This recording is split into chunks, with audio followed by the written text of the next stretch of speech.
Assalamualaikum warahmatullahi wabarakatuh. Okey, hari ini nama saya Nur Aiza Syuhada binti Muhammad Asri dan nombor matrik saya adalah I19103-610.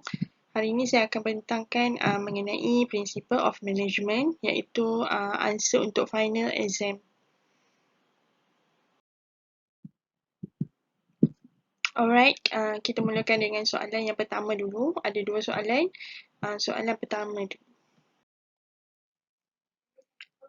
Alright, mengenai soalan yang pertama ialah apa yang dapat saya fahami daripada carta organisasi syarikat Akrojaya Sdn Bhd ialah first kali peringkat pengurusan yang menunjukkan kedudukan jawatan dalam organisasi. Terdapat 3 peringkat pengurusan dan 4 lapisan jawatan dalam organisasi Akrojaya Sdn Bhd ini. Peringkat pertama adalah pengurusan atasan. Contohnya ketua pegawai eksekutif, pengurus besar jabatan pengeluaran dan pengurus besar jabatan pemasaran. Dan pengurusan yang kedua ataupun pertengahan ialah pengurusan pembelian, pengurusan pengeluaran, pengurusan pentadbiran, pengurusan jualan dan pengurusan khidmat pelanggan. Last sekali adalah pengurusan bawahan. Pengurusan bawahan yang terdapat dalam organisasi syarikat Akrojaya Sdn Bhd adalah contohnya penolong pengurus unit sistem maklumat, penolong pengurus unit sumber manusia, penolong pengurus unit akaun dan penyelia jualan. Okey, yang kedua adalah rantaian autoriti. Dalam carta organisasi syarikat Akrojaya Sdn Bhd, rantaian autoriti adalah ketua yang mempunyai autoriti dalam jabatan dia saja. Ketua ni ada autoriti ke atas subordinat bawahannya je. Contohnya dalam kaitan kes ni adalah ketua pegawai eksekutif mempunyai autoriti ke atas semua fungsi dan mana-mana ketua jabatan atau autoriti atas subordinatnya sahaja. Yang ketiga adalah pembahagian tugas, yang mana dibuat mengikut fungsian yang ditunjukkan oleh kotak jawatan yang terdapat dalam carta organisasi. Dan kaitan kesnya adalah jabatan pengeluaran terlibat dengan fungsinya pengeluaran, jabatan pemasaran terlibat dengan fungsinya aktivitinya pemasaran. Okey, yang keempat ialah hubungan ketua dan subordinat. Maksudnya ikut hierarki, ikut ketua ni diletakkan di atas subordinat. Kaitan kes dia mana-mana ketua dengan subordinatnya yang tersendiri. Yang akhir sekali ialah jenis autoriti. Sama ada autoriti ni secara lini, hak untuk memberi arahan ataupun autoriti staff, iaitu hak untuk memberi pandangan atau idea atau nasihat.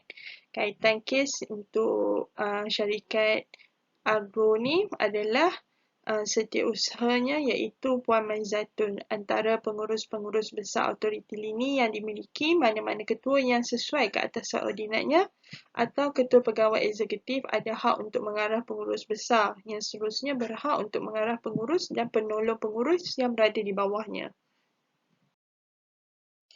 Alright, kita teruskan dengan soalan yang kedua. Soalan A iaitu pada pendapat saya, apakah gaya kepimpinan yang diamalkan oleh Puan Salihah iaitu adalah gaya kepimpinan autokratik. Seorang pemimpin yang autokratik mempunyai personaliti yang agak tegas dan sangat mementingkan disiplin semasa berada di tempat kerja. Selain itu, pemimpin yang mengamalkan gaya kepimpinan ini juga sangat mementingkan pelaksanaan tugas, yang mana tugasan yang diberikan perlulah dilaksanakan secara penuh komitmen dan patuh terhadap arahannya. Pemimpin jenis ini juga memimpin dengan menggunakan sumber kuasa formal yang diberi kepadanya dan mengamalkan style dan berasa bertanggungjawab untuk membuat keputusan yang berkaitan dengan tugas yang diberikan dengan mengeluarkan arahan dan memastikan arahan itu dipatuhi oleh kaki tangan yang lain. Pemimpin yang berkepimpinan autokratik juga berkuasa secara total ataupun sepenuhnya dengan memegang tanggungjawab ke atas segala hal yang berkaitan dengan organisasi. Cara komunikasinya juga adalah satu hala, iaitu dari atas ke bawah dan pekerja seolah-olah tidak mempunyai hak untuk membantah setiap arahan yang keluar daripada pemimpin. Contohnya situasi Puan Saleha, dan setiap keputusan akan dibuat oleh pemimpin ni dan pekerja harus menerima keputusan tersebut seadanya. Pemimpin juga jenis autokratik ni juga banyak menggunakan ugutan dan hukuman dalam memberikan arahan.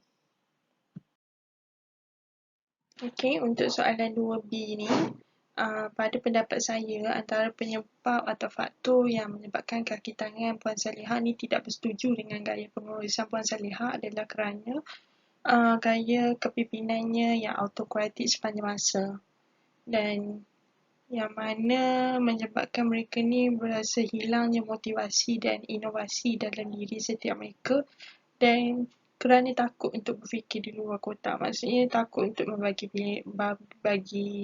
pendapat, bagi idea baru, tak boleh nak bagi apa-apa pendapat yang baru. Yang kedua adalah kerana kaki tangan berasa diabaikan dan tertekan. Contohnya Puan Saleha ni tak bagi siapa-siapa pun yang kata tak. Maksudnya setiap arahan yang diberikan tu wajib dipatuhi tanpa ada sebarang alasan ataupun ada sebarang sebab atau pilihan, dan menyebabkan kaki tangan berasa tertekan dan diabaikan.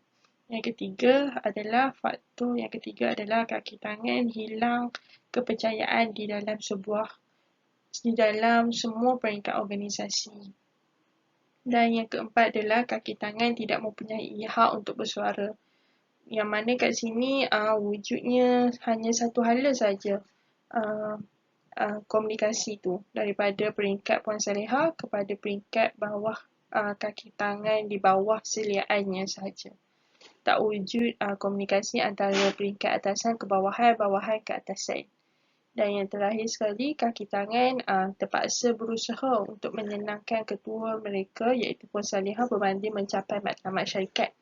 Kerana kaki tangan terpaksa untuk mengikut segala perintah yang ketua mereka bagi tanpa fikir ataupun tanpa kisah sama ada boleh dengan cara itu akan mencapai matlamat syarikat ataupun tidak. Soalan yang terakhir iaitu C. Pada pandangan saya, Puan Saleha merupakan seorang pengurus yang tidak baik kerana tidak mempunyai ciri-ciri pengurus yang baik, iaitu Puan Saleha ni tidak mengamalkan komunikasi secara terbuka, yang mana sepatutnya seorang pengurus tu perlu mengamalkan komunikasi secara terbuka untuk mencapai matlamat organisasi. Dan dengan cara mengamalkan konsep komunikasi terbuka iaitu kesediaan menerima teguran dan cadangan daripada kaki tangan di bawah seliaannya sendiri, seorang pengurus tu perlu berkomunikasi dengan jujur dan berterus terang serta mengambil pendekatan yang terbaik dan praktikal dalam memberikan maklumat atau mendapat maklumat daripada kaki tangan seliaannya. Yang kedua ialah tidak memberikan sebarang tunjuk ajar dan sokongan. Sepatutnya peranan seorang pengurus itu adalah memberikan tunjuk ajar dan sokongan yang akan menjayakan dan membantu kaki tangan di bawah seliaannya dalam melaksanakan sesuatu aktiviti atau tugasan. Pengurus sepatutnya bersama-sama dengan kaki tangan dalam mengatasi sebarang masalah yang melibatkan pencapaian atau prestasi organisasi. Yang ketiga adalah tidak mempunyai semangat kepimpinan bersama pekerja bawahannya. Pengurus sepatutnya perlulah menyatukan dan perlulah bekerja sebagai satu pasukan atau menyatukan kekuatan mereka dalam mengukurkan kelemahan setiap ahli kaki tangan dan mewujudkan sinergi antara kumpulan dan memihak kepada pencapaian maklumat. Pengurus perlulah mengambil langkah-langkah apabila situasi yang dibangkitkan tidak memenuhi jangkaan yang dijangkanya terlebih dahulu. Dan yang terakhir sekali, tidak menjadi tokoh atau inspirasi untuk pekerja lain. Pengurus perlu menjadi contoh ikutan dalam organisasi dengan menunjukkan personaliti yang baik serta menjelaskan matlamat syarikat dengan peka kepada pekerjanya. Namun, kesimpulannya, namun begitu dalam keadaan kritikal, gaya autokratik adalah paling berkesan kerana keputusan yang tegas dan tepat diperlukan. Begitu juga situasi yang memerlukan kepakaran, pemimpin atau pengurus yang mempunyai mengamalkan gaya kepimpinan autokratik mestilah bersikap untuk membantu subordinat, lebih-lebih lagi jika pekerja suka melengah-lengahkan kerja atau tidak menyiapkan kerja. Okey, sampai situ saja. Terima kasih.